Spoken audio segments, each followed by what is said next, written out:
മനസ്സിലാക്കാൻ സാധിക്കും. പക്ഷെ സഖാക്കന്മാരുടെ കണ്ണിൽ മാത്രം രാജ്യത്ത് നടക്കുന്ന വികസന പ്രവർത്തനങ്ങളെ കാണാൻ സാധിക്കുന്നില്ല എന്നാണ് ഞങ്ങൾ ഇവിടെ സൂചിപ്പിക്കുന്നത്.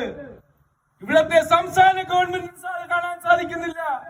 ഇവിടെ നമ്മുടെ രാജ്യത്ത് നടക്കുന്ന വികസന പ്രവർത്തനം റോഡിനെ സംബന്ധിച്ച് ഒരു ഗതാഗതത്തിൽ നടക്കണമെങ്കിൽ റോഡ് ഗതാഗതത്തെ സംബന്ധിച്ച് നമ്മുടെ രാജ്യം അതിവേഗം ബഹുദൂരം മുന്നിൽ ലോകരാഷ്ട്രങ്ങൾ മുന്നിൽ കാണിച്ചു കൊടുക്കുകയാണ്. ഇതാണ് വികസനമെന്ന് നമ്മളൊന്ന് ചിന്തിച്ചു നോക്കൂ. ഈ നമ്മുടെ രാജ്യത്ത് കഴിഞ്ഞ UPA സർക്കാരിന്റെ കാലത്ത് 2014 മുമ്പ് ഒരു ദിവസത്തിൽ 2 കിലോമീറ്റർ റോഡാണ് നിർമ്മിച്ചിരുന്നുവെങ്കിൽ ഇപ്പോൾ നാം കാണുന്നത് ഒരു ദിവസത്തിൽ 78 കിലോമീറ്റർ ദൂരമാണ് ഒരു റോഡിന്റെ പണി പൂർത്തീകരിച്ചുകൊണ്ടിരിക്കുന്നതാണ് നമ്മൾ ഇന്ന് കാണുന്നത്. ലോക രാഷ്ട്രങ്ങൾ ഉറ്റുനോക്കുകയാണ്. നമ്മുടെ രാജ്യത്തിന്റെ വികസനത്തെ കുറിച്ച് ഉറ്റുനോക്കുകയാണ്.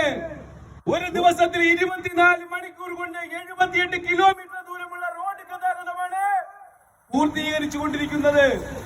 ഇവിടെ ഞങ്ങൾ സംസ്ഥാന ഗവൺമെന്റിനോട്, പിണറായി സർക്കാരിനോട്, ഇവിടത്തെ പഞ്ചായത്ത് പ്രസിഡന്റിനോട് ഞങ്ങൾ ചോദിക്കുകയാണ്.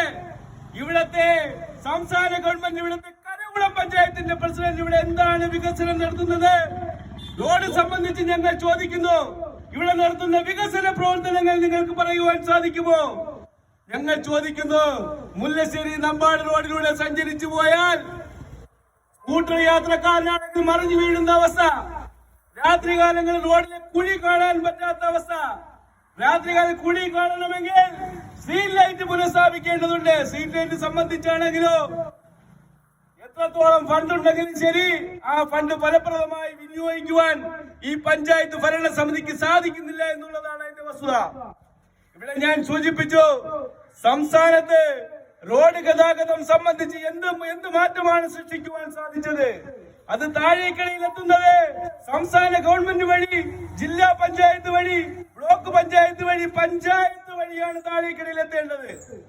പക്ഷെ ഇവിടെ ഞങ്ങൾ ചോദിക്കുന്നു, ഈ മുല്ലശ്ശേരി നമ്പാട് റോഡിന് മാത്രം ഇത്രയും അവഗണന നൽകുന്നത് എന്തുകൊണ്ടാണ്? ഇവിടെ ഒരു ചേച്ചി സൂചിപ്പിച്ചു, നമ്മുടെ GR അനിൽ ഇതുവഴി കടന്നു പോകുന്ന സമയത്ത് അതറിഞ്ഞുകൊണ്ട് അദ്ദേഹത്തെ കാണുന്നതിന് വേണ്ടി പോവുകയും അദ്ദേഹത്തിനെ കണ്ട് പരാതി നൽകുകയും ചെയ്തു. യാതൊരുവിധ ഫലവും ഉണ്ടായില്ല. ഈ സാഹചര്യത്തിലാണ് ഇവിടെ വാർഡ് വികസിത ടീം അംഗങ്ങൾ ഒരുമിച്ച് കൂടി ഇവിടത്തെ വികസിത കാര്യങ്ങളെ കുറിച്ച് സർക്കാരിന്റെ ശ്രദ്ധയിൽപ്പെടുത്തുവാൻ പ്രതിഷേധ പരിപാടികൾ സംഘടിപ്പിക്കുന്നത്.